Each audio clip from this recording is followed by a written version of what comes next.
របស់ប៉ុល ពត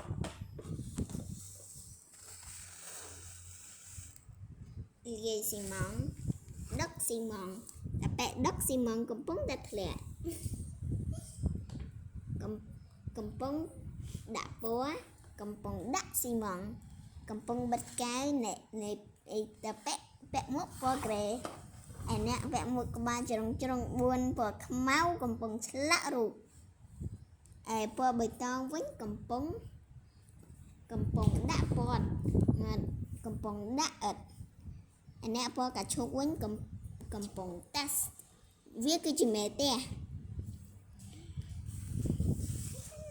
ស៊ីម៉ង់រឹងខ្លាំងណាស់ទៅគេច្បល់ច្បាច់ហើយនេះប្រដាប់យកអូស៊ីម៉ង់ប្រដាប់បានជ្រុះមួយហើយបាយម្នាក់នឹងចូលទៅជ្រុះណាបង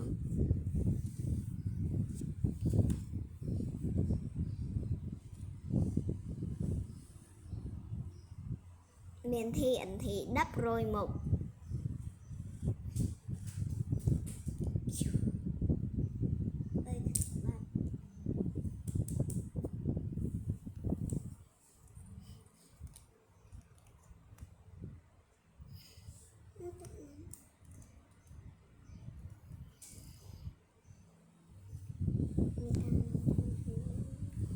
ផ្ទះតែធ្វើគម្រោងទី3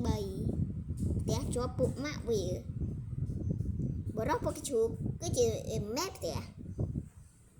អាវពុកឈូកសក់ពុកឈូកស្បែកពុកឈូកខោពុកខ្មៅព្រិចឯផ្ទះនេះវិញដូចជាផ្ទះពុកម៉ាក់វាមាន10លាននាក់ធូថលនីបស្រ័យលីខឺលី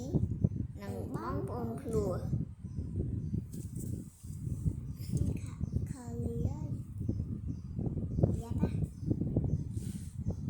ខលីមានសម្បល់សស្លាយលីមានសម្បល់ខ្មៅធូថលមានសម្បល់លឿងនេះក៏សបងប្អូនភ្លោះវិញមានសម្បល់ខ្មៅសក្រៅពីនឹងស្ទើរគ្នាវាហើយមានអ្នកបម្រើឈ្មោះអត្តការជនរូងមិនចាអត្តការជនរូងគឺជាមនុស្សពីណាន